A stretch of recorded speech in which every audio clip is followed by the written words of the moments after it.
Oh, I'm great, actually. I've never been happier in my life, and very much at peace in my life. Um, there, this all becomes this huge rabbit hole, right? So I can resonate with every single person who already spoke. Everything they've had, everything. Yeah. And the one thing that happened for me, it was no trickle for me. It was the flood.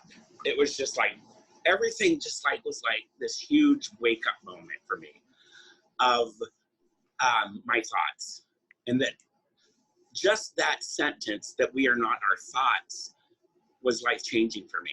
Yeah. 200 days alcohol free tomorrow. I also gave up cigarettes, but it's so much more than just addiction.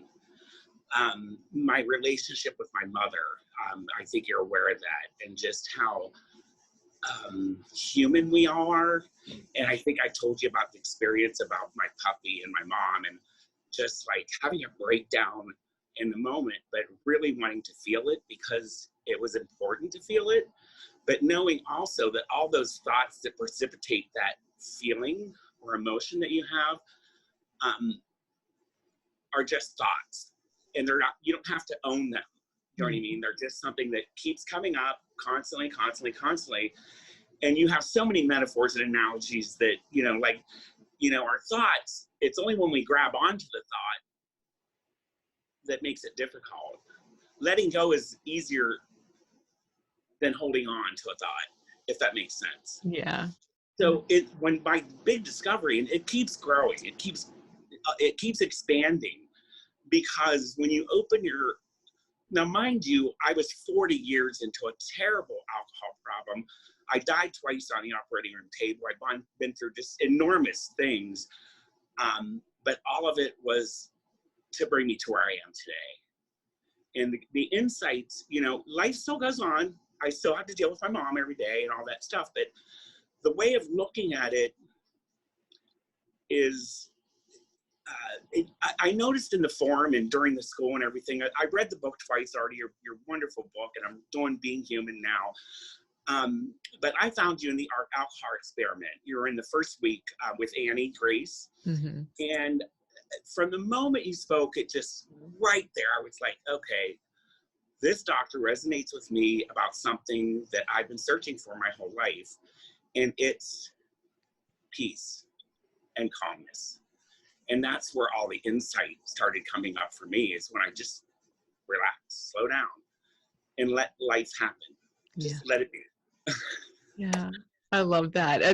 And I'll just share from my looking at you from the outside, like Phillip said, 40 years of drinking, and he's now been free for a while, and like so many big things like that. But I could feel the softening in you. I could feel you, just what you just said. I could feel like he got this dog, and he just was so excited about his dog, and the dog just brings him so much joy. And then things with his mom, and like, oh, show us Charlie.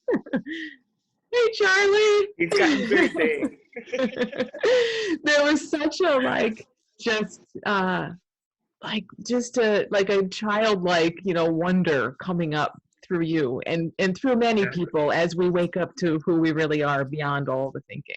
So beautiful to see. It's just being aware. That's all it is. Just being aware. And I think I noticed during the forum and stuff, a lot of people are looking for that one thing that they have to do to break this habit or break that habit, and I don't think this process is like that. It's like, okay, when you start to recognize that you're thinking, and I think I told you an analogy in the forum about, okay, all these thoughts we're having and they're ping-ponging off of each other, and you're like, oh my God.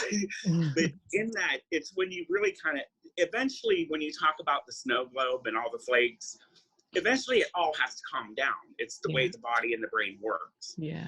And it's, if you could just pause, like for me, it was power in the pause. Just stop for a minute. Just stop.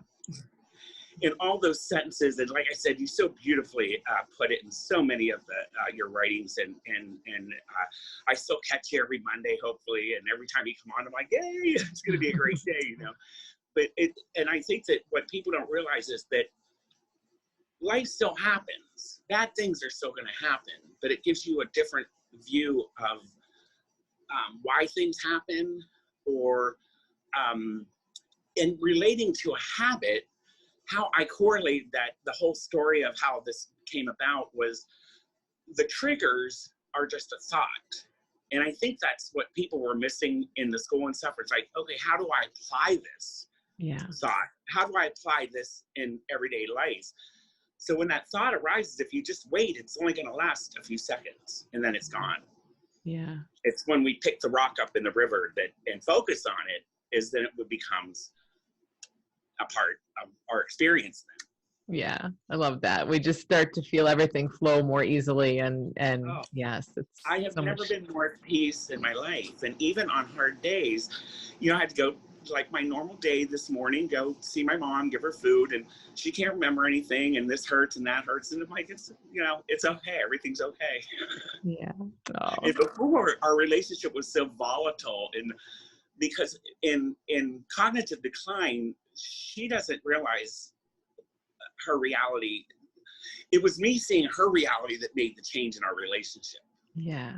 Yeah. Do you know what I mean? So, no matter what she's going through in her reality, I was letting it affect my reality, if that makes sense. Yeah. And when I tried to refocus, it's like when you say, a way to get through a trigger or something, in my opinion, on how I took it, was just to do a little shift in your focus. Mm-hmm. And I think I told you when I was doing dishes that one time, and I'm crying about my mom, and I'm joyful and sorrowful at the same time that I'm losing a part of my mother.